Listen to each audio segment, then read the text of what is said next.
गोरिज़िया वापस पहुंचकर वो वहाँ के टाउन मेजर के पास जाता है। मेजर हेनरी से कहता है कि गर्मियाँ बहुत बुरी गुजरी और फिर पूछता है कि क्या हेनरी इतना फिट है कि वापस अपनी ड्यूटी पर जाए। मेजर कहता है कि जिस दौरान हेनरी वहाँ मौजूद नहीं था उस दौरान हालात बहुत ख़राब रहे। फिर हेनरी अपनी रिहाइश गाह पर जाता है जहाँ रिनाल्डी गर्मजोशी से उसका इस्तकबाल करता है। रिनाल्डी हेनरी के घुटने का जायज़ा लेता है और कहता है कि वो अभी मुकम्मल ठीक नहीं हुआ है। रिनाल्डी यह भी कहता है कि जंगी हालात की वजह से वो बहुत परेशान है। वो कहता है कि ये जंग उसे मार रहा है। वो कहता है कि पूरी गर्मियाँ और पूरी सर्दियाँ वो सिपाहियों का ऑपरेशन करता रहा है और वो काम की वजह से बहुत थक चुका है। गर्ची उसका तजुर्बा बहुत बढ़ चुका है और वो बहुत माहिर हो चुका है। रिनाल्डी कहता है कि ये एक खौफनाक जंग है और ये कहता है कि उन्हें शराब पीने की ज़रूरत है ताकि उन्हें थोड़ा सुकून मिले।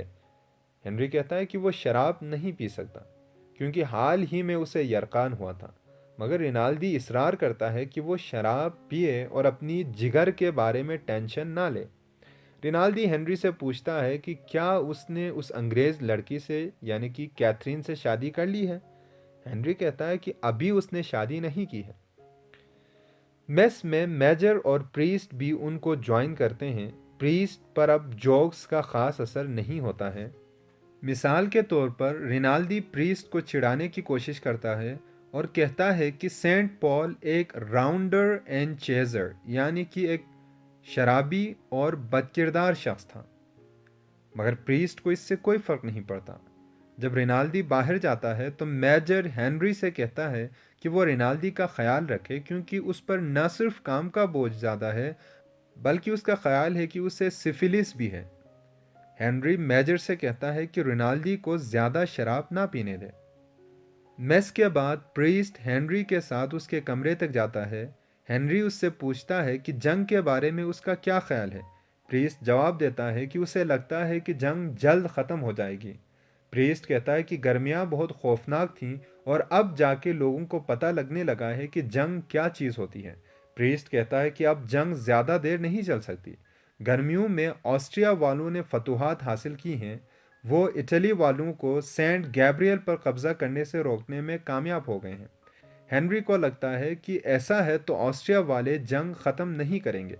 हेनरी कहता है कि शिकस्त खाकर ही हम ईसाई बनते हैं।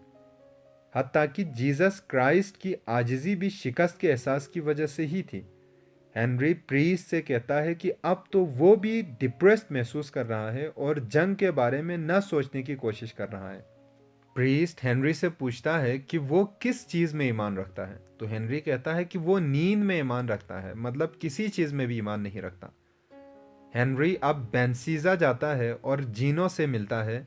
जीनो उससे कहता है कि अब भी ऑस्ट्रिया की तरफ से शेलिंग हो रही है मगर ज़्यादा ज़ख्मी सिपाही मौजूद नहीं हैं। ताहम अब बहुत सारे फौजी बीमार होंगे क्योंकि बारिश हो रही है। जीनो कहता है कि दुश्मन की फ़ौज में क्रोएशियंस और हंगेरियंस हैं। इटली वाले अब भी हमले वाली जगहों में मौजूद हैं। अगर ऑस्ट्रिया वाले हमला करते हैं तो पीछे हटने की भी कोई जगह नहीं है और न ही इत्तला देने का कोई निज़ाम है। जीनो कहता है कि उनके पास खुराक की कमी है मगर वो भूखे नहीं हैं। वो फौजी जो लाइन में हैं उनको अच्छा खाना मिल रहा है मगर जो रिज़र्व में हैं उन्हें अच्छा खाना नहीं मिल रहा है। कहीं तो कुछ गलत हो रहा है। हेनरी कहता है कि खुराक की कमी से सिपाहियों के मोराल पर असर पड़ सकता है। जीनो कहता है कि वो जंग हारने के बारे में सोचना भी नहीं चाहता। इस पर हेनरी कुछ भी नहीं कहता मगर अंदर ही अंदर सोचता है कि मुक़द्दस, शान और क़ुरबानी जैसे अल्फाज के कोई ख़ास मानी नहीं होते हैं, सिर्फ जगहों की कुछ अजमत होती है। जीनो एक मुहिब वतन है इसलिए उसकी बातें हेनरी को पसंद नहीं आती क्योंकि हेनरी के नज़दीक एब्स्ट्रैक्ट अल्फाज जैसे शान, इज़्ज़त, हिम्मत की गाँव के नाम, सड़कों की तादाद, दरियाओं के नाम, रेजिमेंट्स के नंबर और तारीख़ के सामने कोई अहमियत नहीं है। सुबह के वक्त दुश्मन की तरफ से बमबारी होती है। क्रोएशिया वाले पहाड़ के ऊपर से चरागाहों से होते हुए अगली महाज पर आते हैं। वो अंधेरे में बारिश में लड़ते हैं मगर काउंटर हमला करके उन्हें पीछे धकेला जाता है। बारिश में बहुत ज़्यादा शेलिंग होती है। रॉकेट्स गिरते हैं और हर तरफ से मशीन गन और राइफल की आवाज़ आती रहती है। इटली के बहुत सारे फौजी ज़ख्मी होते हैं, कुछ को स्ट्रेचर्स पर और कुछ को कंधों पर लाया जाता है। दो एम्बुलेंसेस में स्ट्रेचर्स भर कर पोस्ट की तरफ भेजे जाते हैं। शाम के वक्त एक और हमला होता है, मगर वो नाकाम होता है। हेनरी को पता चलता है कि जुनूब की जानिब जो हमला हुआ था वो नाकाम हो गया है, मगर ऑस्ट्रिया वाले शुमाल की जानिब से आगे बढ़ रहे हैं। रात को पोस्ट पर मौजूद कैप्टन हेनरी से कहता है कि उन्हें पीछे हटने के लिए तैयार रहना होगा। ताहम थोड़ी देर बाद वो कहता है कि ऊपर से हुक्म आया है कि पीछे नहीं हटना। ऑस्ट्रिया वाले 27 कोर्प्स को पाँच पाँच करके कैपोरेटो की जानिब बढ़ रहे हैं। शुमाल की जानिब सारा दिन घमसान की लड़ाई हो रही है। एक जर्मन मेडिकल ऑफिसर कहता है कि हमला करने वाले जर्मन्स हैं। जर्मनी एक ऐसा लफ्ज़ था जिससे सब खौफजदा होते थे। कोई भी जर्मनी वालों से भिड़ना नहीं चाहता था। वो खौफनाक फाइटर्स थे। अगली रात पीछे हटने का हुक्म मिलता है। ऑस्ट्रिया वाले शुमाल की जानिब से मुसलसल आगे बढ़ रहे हैं और चिविदाले और ओदीनी की वादियों की तरफ बढ़ रहे हैं। अब इटली की फ़ौज पीछे हटना शुरू करते हैं, मगर कोई बेज़ाब्तगी नहीं होती। अगले दिन दोपहर तक वो गुरिज़िया पहुंचते हैं। बारिश थम चुकी है और कस्बा तकरीबन खाली हो चुका है। हेनरी देखता है कि ब्रॉथेल से सेक्स वर्कर्स को गाड़ी में बिठाया जा रहा है ताकि उन्हें कस्बे से बाहर ले जाया जाए। कुछ लड़कियां सुबह ही जा चुकी थीं। रिनाल्डी भी दूसरों के साथ गुरिज़िया से जा चुका है। हेनरी ने अपने एम्बुलेंसेस के साथ पोर्दिनोने जाना है। दोबारा से बारिश होती है। अब हेनरी के साथ 3 एम्बुलेंसेस हैं और इनको पियानी, बोनेलो और एमओ चला रहे हैं। सब पोर्दिनोने जाने की तैयारी करते हैं, गर्ची बहुत थके हुए हैं। जो फौजी पीछे हट रहे हैं उनके अलावा भी सड़क पर बहुत सी गाड़ियां हैं। बोनेलो 2 इंजीनियर सार्जेंट्स को अपनी एम्बुलेंस में लिफ्ट देता है। ये दोनों अपने यूनिट से अलग हो गए हैं। एमओ 2 लड़कियों को अपनी गाड़ी में बिठाता है। उनमें से एक लड़की रो रही है। एमओ उसे तसल्ली देने की कोशिश करता है। लड़कियां उसे बताती हैं कि वो अभी वर्जिन हैं, इसलिए एमओ उनके साथ ज़्यादा फ्री नहीं होता। इस तरह का सिचुएशन 2 कुंवारी लड़कियों के लिए कुछ अच्छा नहीं था। रात के वक्त और बहुत सारे लोग काफिले में शामिल होते हैं। बहुत सारे लोग पैदल भी चल रहे थे। काफिले में ट्रक, कार, बैलगाड़ी वगैरह हैं। हेनरी को लगता है कि अगर इसी रफ्तार से चलते रहे तो वो ज़्यादा आगे नहीं बढ़ सकते, इसलिए वो दूसरी सड़क से जाने का फैसला करता है। थोड़ी सी तलाश के बाद उसे एक और छोटी सी सड़क मिल जाती है जो खेतों के दरमियान से गुजरती है और शुमाल की तरफ जाती है। सड़क के दोनों अतराफ झाड़ियां हैं। फिर वो वापस आकर पियानी, बोनेलो और एमो को अपने मंसूबे के बारे में आगाह करता है। बोनेलो हेनरी से पूछता है कि उन 2 सर्जेंट्स को साथ ले चले या छोड़े।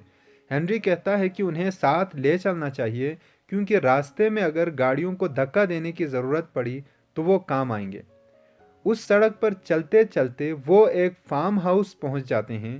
फार्म हाउस पर कोई भी नहीं है। वो सब उस फार्म हाउस में दाखिल होते हैं और वहाँ उन्हें थोड़ी चीज़, कुछ सेब और कुछ शराब मिलती है। वही उनका नाश्ता होता है। नाश्ता करने के बाद वो अपना सफ़र दोबारा शुरू करते हैं। दोपहर को ओडीनी से तकरीबन 10 किलोमीटर दूर उनकी गाड़ी कीचड़ में फंस जाती है।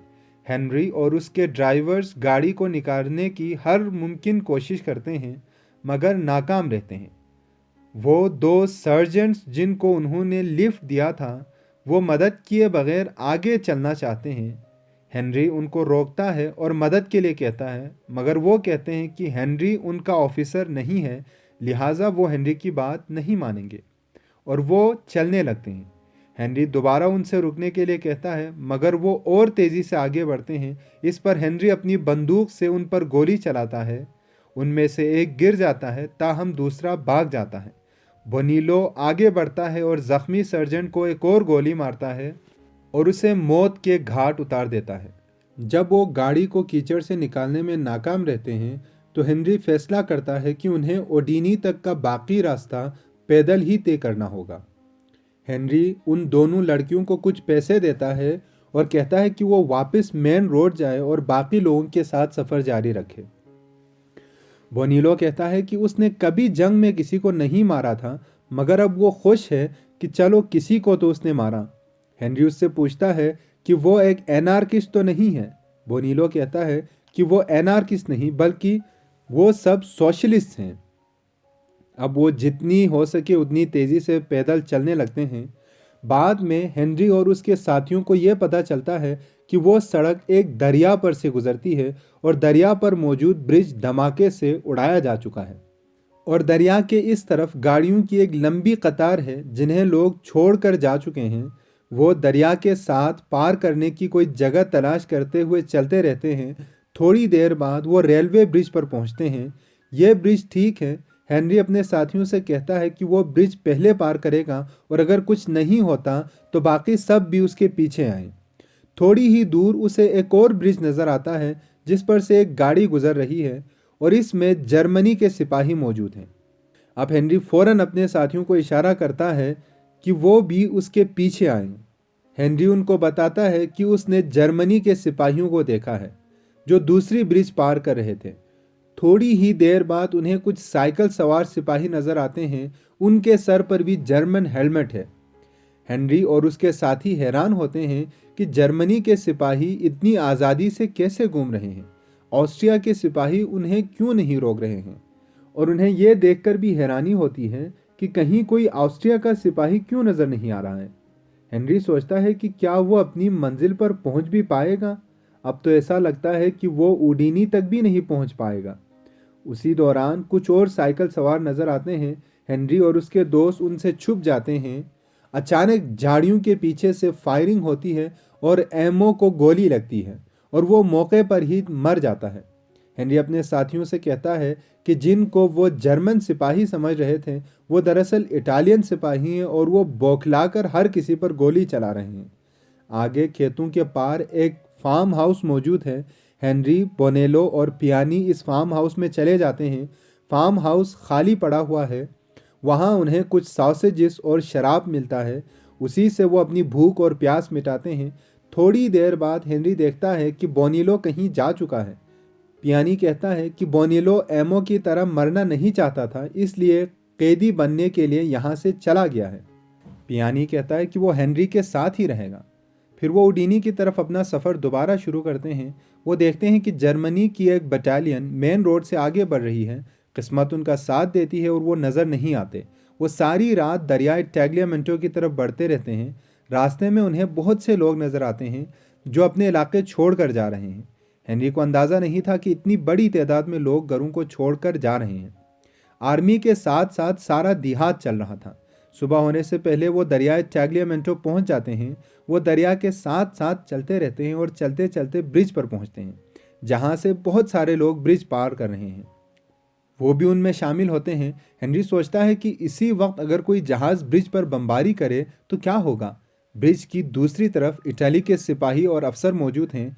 अब भी धूप नहीं निकली है और थोड़ा सा अंधेरा छाया हुआ है। सिपाही हाथों में टॉर्च लाइट लिए हुए हैं। ऑफिसर्स हर शख्स से पूछताछ कर रहे हैं। फिर हेनरी देखता है कि वो लोग फौजियों को मजमा से अलग कर रहे हैं। थोड़ी ही देर में दो सिपाही उनकी तरफ बढ़ते हैं और उन्हें भी ले जाने की कोशिश करते हैं। हेनरी उनमें से एक को किक मारता है और कहता है कि वो एक ऑफिसर है और एक सिपाही उसको नहीं ले जा सकता। इस पर वो सिपाही कहते हैं कि अगर मुजाहिमत की गई तो उन्हें गोली मार दिया जाएगा। उन्हें बताया जाता है कि वो मिलिट्री पुलिस वाले हैं और महाज से भागने वाले फौजियों को अलग कर रहे हैं। एक लेफ्टिनेंट कर्नल से पूछताछ हो रही है। उसके बाद हेनरी और पियानी की बारी है। मिलिट्री पुलिस के अफसर लेफ्टिनेंट कर्नल से पूछता है कि वो अपनी रेजिमेंट के साथ क्यों नहीं है। वो लेफ्टिनेंट कर्नल जवाब देता है कि पीछे हटने के दौरान जो कन्फ्यूजन क्रिएट हो गई थी उसी के नतीजे में वो रेजिमेंट से अलग हो गया है। एक मिलिट्री पुलिस का अफसर कहता है कि इसी तरह के अफसरों की वजह से वो ये जंग हार रहे हैं और यह बोलकर वो हुक्म देता है कि उस कर्नल को गोली मार दिया जाए। हेनरी को मामला समझ में आ जाता है। उसे लगता है कि वो जो भी जवाब दे उसे मार दिया जाएगा। वो फौरन एक सिपाही को धक्का देता है और दरिया में छलांग लगाता है। उसे गोलियों के चलने की आवाज़ भी आती है मगर उसे कुछ नहीं होता। थोड़ी दूर जाकर वो पानी की सतह पर उभरता है। वो सांस लेता है और फिर पानी में डूबता है और फिर थोड़ी देर बाद दोबारा उभरता है। दरिया का बहाव काफ़ी तेज़ है। उसे थोड़े ही फासले पर लकड़ी का एक टुकड़ा नज़र आता है। वो दोनों हाथों से उसको पकड़ता है और पानी के बहाव के साथ आगे बढ़ता है। हेनरी खुशकिस्मत है कि उसे वो लकड़ी हाथ आया। वो काफ़ी देर दरिया के बहाव के साथ आगे बढ़ता है और फिर काफ़ी तगोदो करके किनारे पहुंच जाता है। वो अपने कपड़े उतारता है और उन्हें झाड़ता है। फिर वो देहात की तरफ चलता रहता है। चलते चलते उसे एक फ्रीट ट्रेन नज़र आती है, यानी एक माल बरदार ट्रेन नज़र आती है। वो जैसे तैसे करके रेल पर सवार हो जाता है। खुशकिस्मती से वो गार्ड की नज़रों में नहीं आता। हेनरी का माथा किसी चीज़ से टकराता है और खून निकल आता है। वो कैनवस के नीचे से रेंगता हुआ वहाँ मौजूद बंदूकों के पास खामोशी से लेट जाता है। चूंकि उसके पास कोई रुमाल नहीं है, इसलिए वो कैनवस यानी कि तरपाल से रिसते हुए बारिश के पानी से अपना खून साफ करता है और कोर्ट के आस्तीन से पहुंचता है। रेल मैस्त्रे जा रही थी। वो मैस्त्रे पहुंचने से पहले रास्ते में ही रेल से कूदने का फैसला करता है, क्योंकि ऐसा ना किया तो उसके पकड़े जाने का खतरा है।